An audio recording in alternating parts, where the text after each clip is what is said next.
नमस्कार। एनटिभी कोलपुर समाचारमा स्वागत छ। म अन्जु चौधरी र सांकेतिकरणमा हुनुहुन्छ दोभासे रति बस्नेत।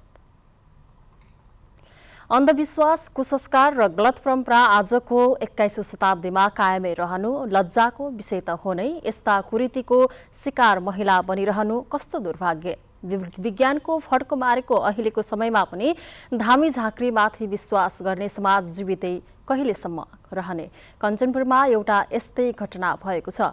झारफुकबाट उपचार गर्ने बहानामा एक महिलाको हत्या भएको छ।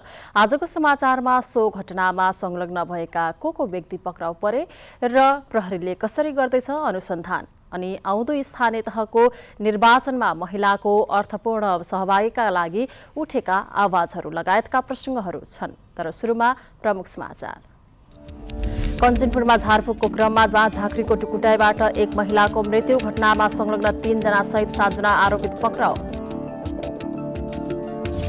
स्थानीय तह निर्वाचनसँग सम्बन्धित मतदाता शिक्षाका लागि निर्वाचन आयोगले यसपटक घर दैलो अभियान नगर्ने, प्रविधिको प्रयोग नै प्राथमिकतामा।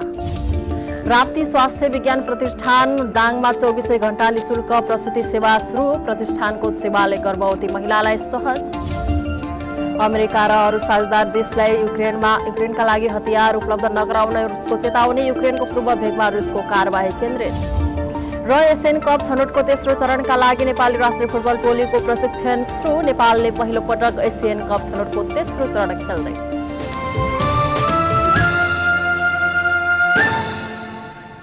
समाचार अब विस्तारमा। कञ्चनपुरको बेदकोटमा झारफुक गर्ने क्रममा एकजना महिलाको मृत्यु भएको छ। बेदकोट नगरपालिका 6 मुसेपानी बस्ने 42 वर्षीय रन्चुलाग साउथको झारफुक गर्ने क्रममा झाँक्रीको कुटाईबाट मृत्यु भएको परिवारले बताएको छ। साउथको गत बिहिबार नै मृत्यु भए पनि स्थानीयले आज बिहान मात्रै थाहा पाएर प्रहरीमा खबर गरेका थिए। यता आमाको मृत्यु भएको बारे आफूलाई गत बिहिबार नै थाहा पाए पनि अरूलाई जानकारी गराए आफूलाई पनि बिरामी पार्ने धम्की दिएको मृतककी छोरी सरिता साउथको भनाइ छ। सामान्य पेट दुखेपछि मृतक साउथ चैत्र 27 गते देवरानी नाता पर्ने कमला साउथको घरमा झारफुक गर्न गएको र झारफुक गर्ने क्रममा मृत्यु भएको प्रारम्भिक अनुसन्धानबाट खुलेको प्रहरीले जनाएको छ।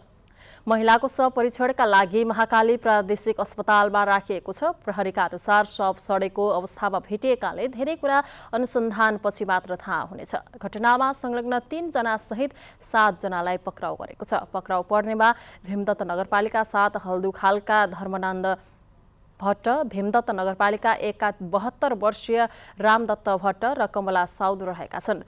अन्य 4 जनालाई पनि सोधपुछका लागि नियन्त्रणमा लिएको कञ्चनपुर प्रहरीले जनाएको छ। निर्वाचन आयोगले स्थानीय तह निर्वाचन 2079 सँग सम्बन्धित मतदाता शिक्षा कार्यक्रममा घर दैलो अभियान सञ्चालन नगर्ने भएको छ। आयोगले बदलिदो परिवेश बमोजिम समय सापेक्ष प्रविधिमा आधारित मतदाता शिक्षा सञ्चालनलाई प्राथमिकतामा राखेको छ। रेडियो, टिभी, अनलाइन र सामाजिक सञ्जालमा राखेर मतदातालाई शिक्षित बनाउने कार्य प्राथमिकतामा राखिने आयोगले जनाएको छ। त्यस अतिरिक्त जिल्लाको कुनै एक स्थानीय तहमा नमुना मतदानको दृश्य छायाङ्कन गरी विभिन्न सञ्चार माध्यमबाट प्रसारण गरिने आयोगका सहायक प्रवक्ता सूर्य प्रसाद अर्यालले बताउनुभयो।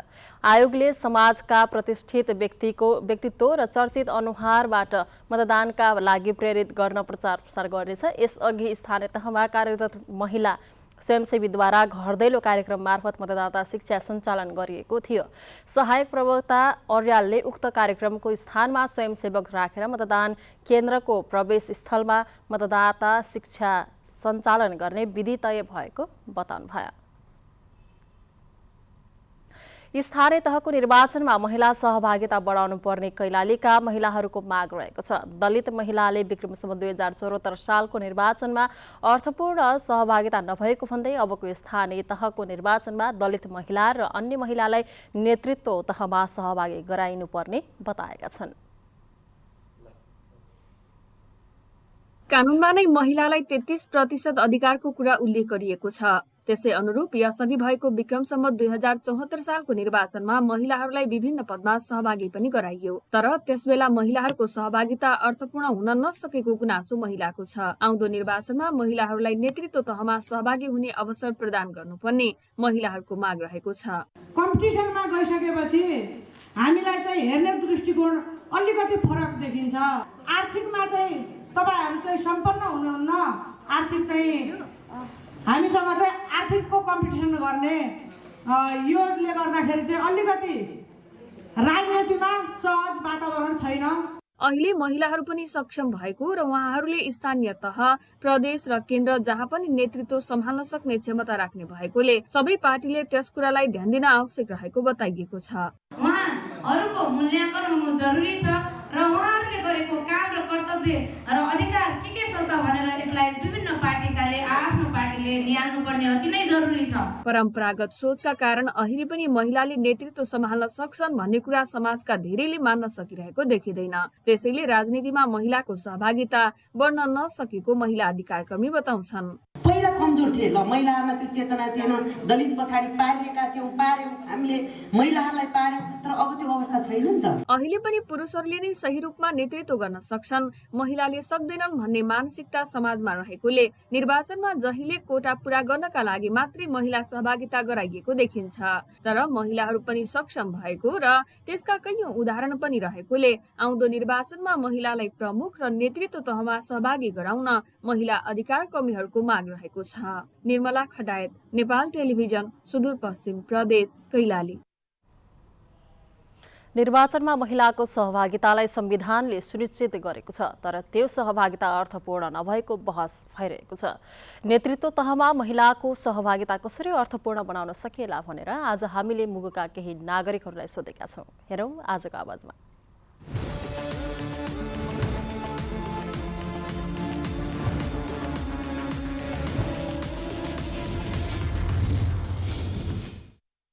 तपाईको मुगु जिल्लाको सन्दर्भमा मात्रै नभएर होल तपाईको नेपालको सन्दर्भमा कुनै कुनै प्राय स्थानीय तहमा चाहिँ प्रमुख पद चाहिँ महिलालाई दिँदा राम्रो हुन्थ्यो भन्ने लागिरहेछ।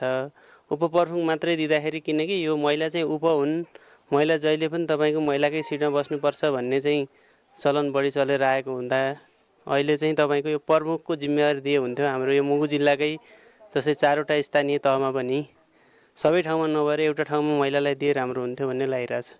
हामीलाई जस्तै पार्टीले हामीलाई अध्यक्ष के अरे महिला सदस्यको कोठा नदिएर महिला अध्यक्षको लागि दिनु पर्यो, महिला उपमेयरको लागि दिनु पर्यो, महिला मेयरको लागि दिनु पर्यो र हामी महिला पनि गर्न सक्छौँ। अहिले राष्ट्रपति महिलाले चलाइरहनु भएको छ, हामी महिला पनि नसक्ने त छैनौँ, हामीलाई अधिकार दिनु पर्यो पुरै, हामी पनि सक्छौँ। यसको लागि नर नारी बराबरी भन्ने जो हाम्रो नारा छ, त्यस कारणले महिलाले चाहिँ मेयरमा उड्ने यो महिलाले बढी पाउने महिलाले नपाउने भने होइन है।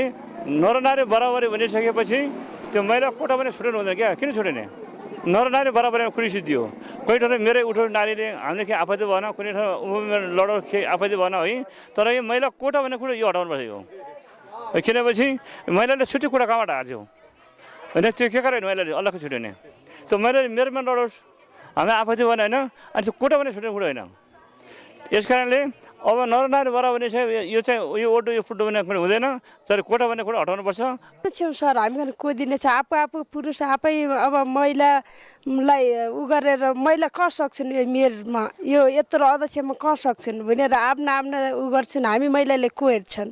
हाम्रो पनि उ लक्ष्य थियो नि, गर्न पाले हामी महिला ऊ मेयर हुन पाले, हामी महिला अध्यक्ष हुन पाले, के न के कम सिक्दै जानु त देख्नु त गर्वबाट सिकेर कोही आउँदैनन्। अब देख्दै सिक्दै त भन्ने त हाम्रो मनमा धारणा गइराखेको छ। महिलाको लागि अलिकति पहुँच बढाउनुपर्छ, उनी पनि अधिकार छ, मेरो हुनुपर्छ, उपेर हुनुपर्छ, वडा अध्यक्ष पनि अनि कुनै पनि पार्टीको मान्छे हुनुपर्छ भन्ने मेरो धारणा छ। हजुर अब हामी के भन्ने मुनिकै कति बस्ने माथिल्लो पद पनि मान्नु पर्यो जस्तो हामी ती सोचाइ पनि छ हामीलाई।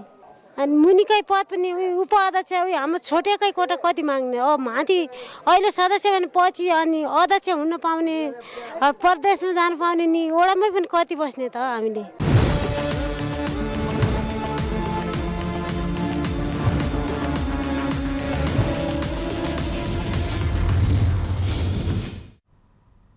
समाचारको क्रम जारी नै छ, अहिलेलाई एकैछिनको विश्राम।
विश्रामपछि समाचारमा पुनः स्वागत छ। अब बाँकी समाचार।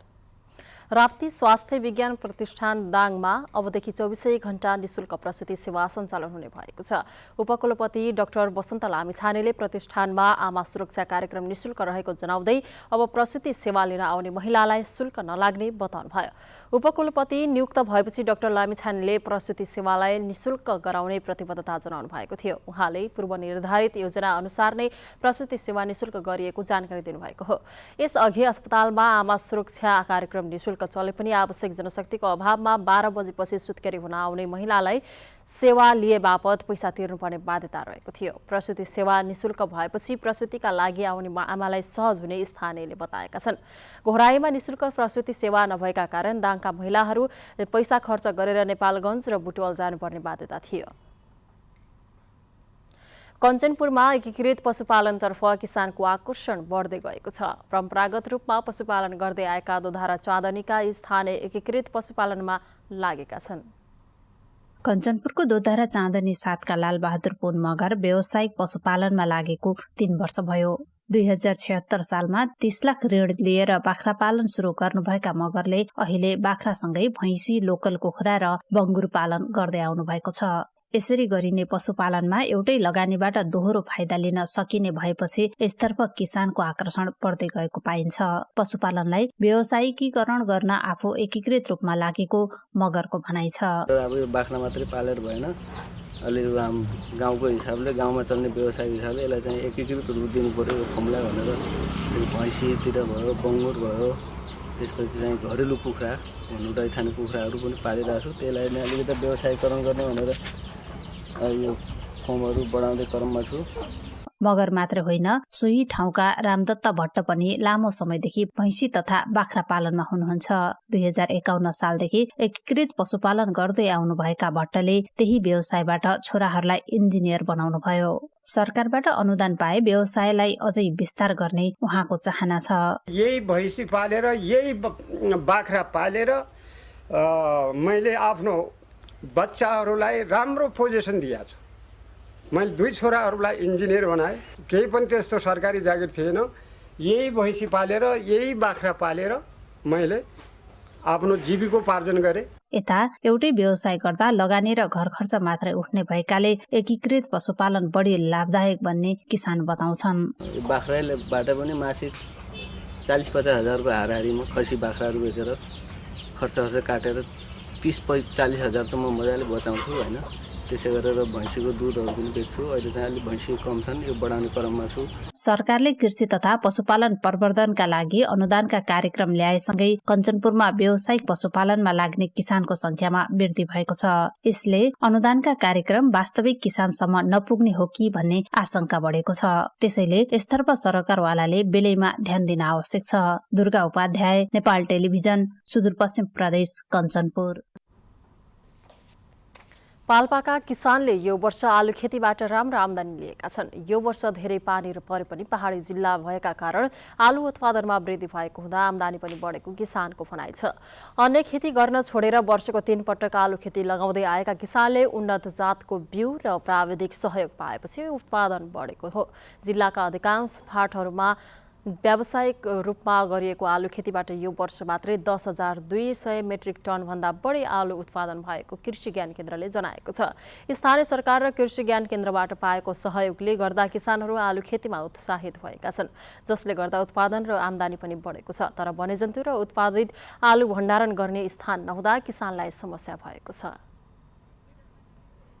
धार्मिक, पर्यटकीय तथा ऐतिहासिक जलजला क्षेत्र व्यावसायिक पर्यटकीय गन्तव्यको रूपमा विकास गर्न थालिएको छ। सरकारी तथा निजी स्तरबाट रोल्पाको जलजला ट्रेकिङको सुरुवात भएको छ भने जलजला आसपासका विभिन्न गाउँमा होम स्टे समेत सञ्चालनमा आएका छन्। तराईमा चैत वैशाखको चर्को गर्मी भइरहेको बेला रोल्पाको जलजलामा मुटु कमाउने जाडो छ, ठिहिर्याउने चिसो पानी छ। 24 प्रकारका गुराँस फुल्ने जलजलामा यति बेला पहाड नै राताम्य छ। कहीँ कतै सेतो, गुलाबी, बैजनी रङका गुराँसहरू फुलिरहेका छन्। वर्षको 3 पटक रूप परिवर्तन गर्ने जलजलामा यति बेला गुराँस हेर्न, प्राकृतिक सौन्दर्यको आनन्द लिन र धार्मिक आस्थाका लागि जलजला पुग्ने पर्यटक पदयात्रामा सहभागी हुने गरेका छन्। मगर समुदायको पुर्खा 12 बराह र 22 बोजू उत्पत्ति भएको ठाउँ मानिन्छ जलजला।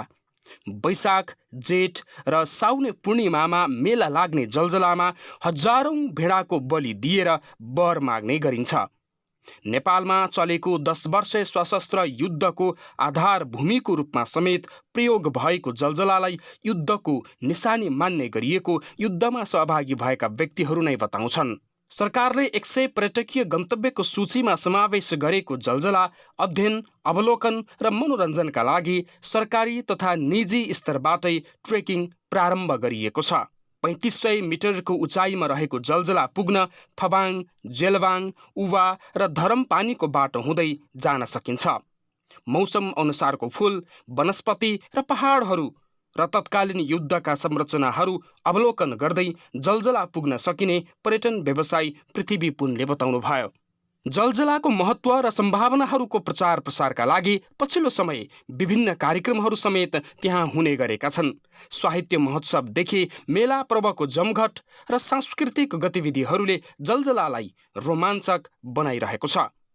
ट्रेकिङका लागि अन्य पूर्वाधार सहित सहज सडकको निर्माण, नियमित ट्रेकिङको प्याकेजका कार्यक्रमहरूको व्यवस्था गर्ने र त्यसको प्रचार प्रसार गर्न सके जलजला ट्रेकिङलाई थप विकास गर्न सकिन्थ्यो कि? नवीन नेपाली, एनटिभी, कोहलपुर। समाचारको क्रम जारी नै छ, एकैछिनको विश्राम।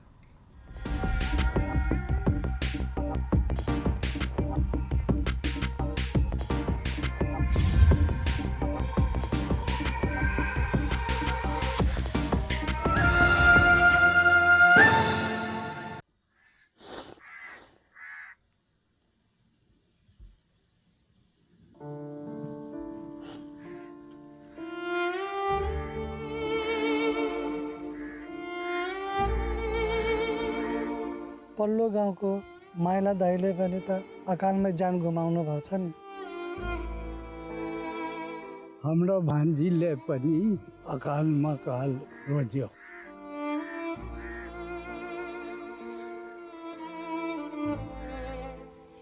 होइन, के को बारेमा छलफल हुँदैछ यहाँ?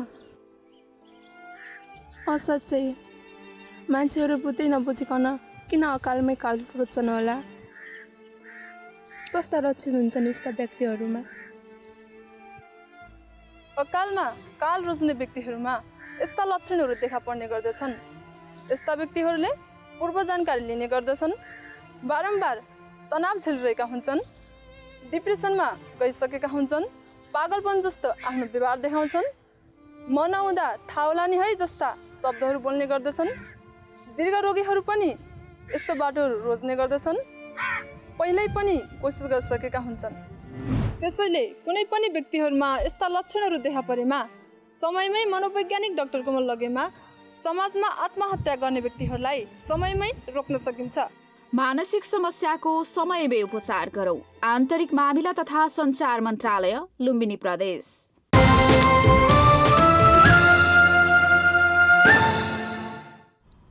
तपाईँ अहिले एनटिभी कोहलपुर हेर्दै हुनुहुन्छ। अब बाँकी समाचार। नेपालमा पछिल्लो 24 घण्टामा 9 जनामा कोरोना संक्रमण देखिएको छ। 4043 जनामा गरिएको नमुना परीक्षणमा 9 जनामा संक्रमण पुष्टि भएको हो। स्वास्थ्य तथा जनसङ्ख्या मन्त्रालयका अनुसार सो समयावधिमा 44 जना संक्रमित निको भएर अस्पतालबाट डिस्चार्ज भएका छन् भने सो समयावधिमा कसैको पनि मृत्यु नभएको छ। मन्त्रालयका अनुसार अहिले देशभर सक्रिय संक्रमितहरूको संख्या 400 रहेको छ भने 24 घण्टामा 3889 जनाले कोरोना विरुद्धको खोप लगाएका छन्। अब अन्तर्राष्ट्रिय समाचार।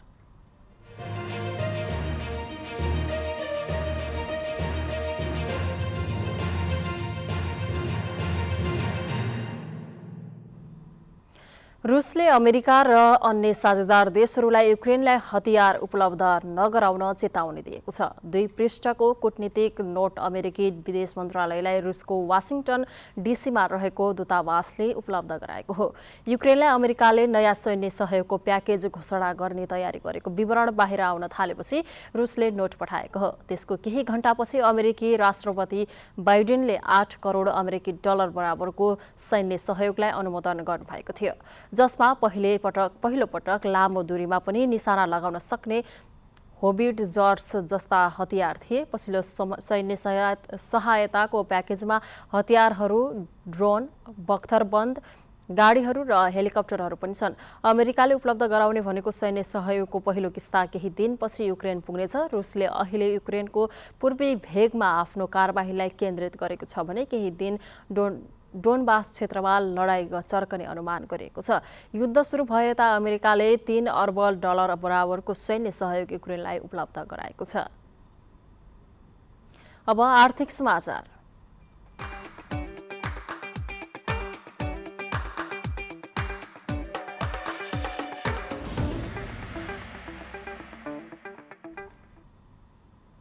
सरकारले केही वस्तुको आयातमा कडाई गरेपछि त्यसको असर राजस्व सङ्कलनमा देखिएको छ। सवारी साधनदेखि सेनिटरी तयारी लत्ता कपडा लगायतका वस्तुको आयातमा सरकारले कडाई गरेपछि दोस्रो ठूलो भन्सार नाका भैरवा भन्सार कार्यालयमा राजस्व सङ्कलनमा कमी आएको हो। सरकारले केही वस्तु पैठारी गर्दा अनिवार्य रूपमा प्रतीत पत्र एलसी मार्फत आयात गर्नुपर्ने नियम कार्यान्वयनमा ल्याएपछि गत कार्तिक र मङ्सिर महिनाको तुलनामा फागुन र चैत महिनाको राजस्व सङ्कलनमा कमी आएको भैरहवा भन्सार कार्यालयका प्रमुख भन्सार अधिकृत ज्ञानेन्द्र राज ढकालले बताउनुभयो। पछिल्लो रेगुलेट माने कि केही वस्तुहरू पैठारी गर्दा अनिवार्य प्रतीत पत्र मार्फत इम्पोर्ट गर्नुपर्ने र प्रतीत पत्र खोल्दाखेरि पनि केही मार्जिन राख्नुपर्ने इस्यु त्यही मात्रै हो। र त्यस्तो कारणले गर्दाखेरि केही आयातमा असर परेको केही वस्तुहरूमा कारजिप भ्यान, मोटरसाइकल लगायतका केही सवारी साधनहरू, त्यसै गरी केही सेनिटरी आइटमहरूको हकमा र अनि तयारी लत्ता कपडा लगायत तयारी कपडाहरू चाहिँ रेडिमेड गार्मेन्ट्स लगायतका केही वस्तुहरूमा चाहिँ विगत कार्तिक मङ्सिरको तुलनामा चाहिँ केही पैठारीमा कमी आएको अवस्था चाहिँ हो। माघमा 10 अर्ब 30 करोड लक्ष्य रहेकोमा 7 अर्ब 37 करोड अर्थात् लक्ष्यको 71% राजस्व सङ्कलन भएको छ। फागुनमा 10 अर्ब 80 करोड लक्ष्य रहेकोमा 8 अर्ब 26 करोड अर्थात् लक्ष्यको 64.45% राजस्व सङ्कलन गरेको भैरहवा कार्यालयले जनाएको छ। त्यस्तै चैत्र महिनामा 10 अर्ब 86 करोड लक्ष्य रहेकोमा कार्यालयले 8 अर्ब 30 करोड राजस्व सङ्कलन गरेको छ, जुन लक्ष्यको 73.96% हो। सरकारले केही वस्तुको आयातमा कडाई गरेसँगै भैरहवा भन्सार कार्यालयमा चाप घटेको छ। सरकारको कडाईसँगै आम नागरिकलाई आत्मनिर्भर बन्नका लागि नेपाली उत्पादनमा बढावा दिनुपर्नेतर्फ समेत सचेत बनाइएको प्रमुख भन्सार अधिकृत ढकालले बताउनुभयो। राजस्वको लक्ष्य प्राप्त गर्न चुनौती त हुन्छ, स्वाभाविक हो। पैठारी व्यापारै घट्ने बित्तिकै राजस्वमा सामान्य असर त पर्छ नै। त्यसको लागि चाहिँ अब पछिल्ला दिनहरूमा केही व्यापारमा करेक्सन आउला र आर्थिक वर्षको अन्त्यसम्ममा हामी समग्र राजस्व लक्ष्य प्राप्त गर्न सक्छौँ भन्नेमा चाहिँ म विश्वस्त छु। पछिल्लो समय jeep, car, van, motorcycle, MS, blade, glaze tile, marble slab, अलकत्ता बिटुमिन, भटमासको तेल, स्टिल रड इन कोइल र एमएस पोलिथिन दाना, च्युइङगम, तयारी कफी, अटोरिक्सा, टेम्पोको पैठारी घटेको कार्यालयले जनाएको छ। भैरहवा भन्सार कार्यालयको वार्षिक राजस्व लक्ष्य 127 अर्ब 43 करोड रहेको छ। रूपन्देहीबाट दीपक घिमिरेको रिपोर्ट। अब खेलकुद समाचार।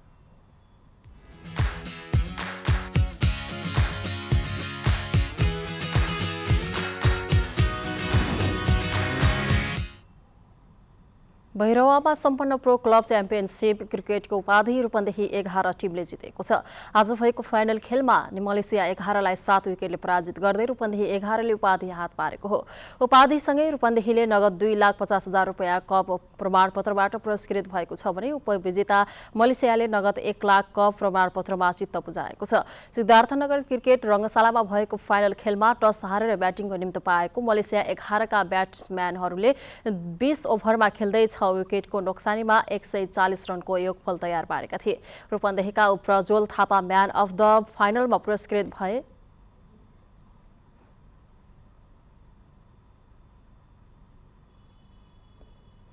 एएफसी एशियन कप छनौटको तेस्रो चरणका लागि नेपाली राष्ट्रिय फुटबल टोलीको प्रशिक्षण आजदेखि सुरु भएको छ। झण्डै 2 महिनाको तयारीपछि नेपालले जुन दोस्रो साता कुवेतमा जोर्डन, कुवेत र फिलिपिन्ससँग खेल्नेछ। समूह ए को शीर्ष टोलीको अर्को वर्ष चीनमा हुने एशियन कप खेल्नेछ। दोस्रो हुनेका लागि उत्कृष्ट उपविजेताका रूपमा सम्भावना रहन्छ। उइन्फाले बन्द प्रशिक्षणमा बोलाएका 25 जना खेलाडीले दशरथ रङ्गशालामा प्रशिक्षण सुरु गरेका हुन्। प्रशिक्षक अब्दुल्लाह अलमुताइरीका अनुसार 2 महिनाको तयारी र 3-4 मैत्रीपूर्ण फुटबलको तयारी भएको बताउनुभयो। नेपालले पहिलो पल्ट एशियन कप छनौटको तेस्रो चरण खेल्न लागेको हो। फिफा वरियतामा बलिया टोली विरुद्ध खेल्नुपर्ने भएकाले यसपल्ट नेपालले योभन्दा राम्रो सफलता पाउने सम्भावना कम रहेको छ। अब मौसम।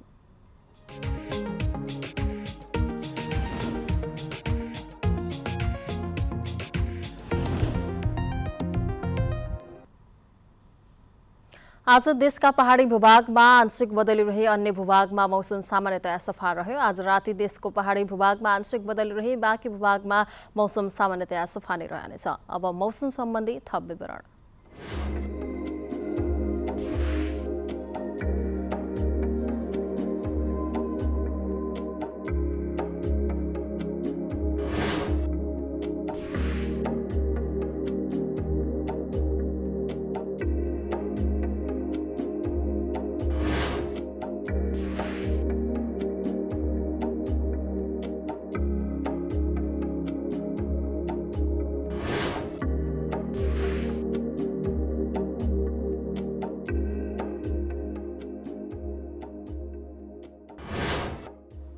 समाचारको अन्त्यमा प्रमुख समाचार पुनः एकपटक।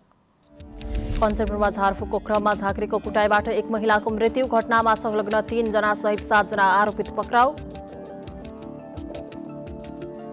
स्थानीय तह निर्वाचनसँग सम्बन्धित मतदाता शिक्षाका लागि निर्वाचन आयोगले यसपटक घर दैलो अभियान नगर्ने प्रविधिको प्रयोग नै प्राथमिकतामा। राप्ती स्वास्थ्य विज्ञान प्रतिष्ठान दाङमा 24 घण्टा निशुल्क प्रसुति सेवा सुरु, प्रतिष्ठानको सेवाले गर्भवती महिलालाई सहज।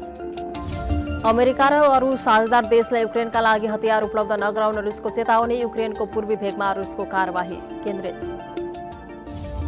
र एशियन कप छनौटको तेस्रो चरणका लागि नेपाली राष्ट्रिय फुटबल टोलीको प्रशिक्षण सुरु, नेपालले पहिलो पटक एशियन कप छनौटको तेस्रो चरण खेल्दै।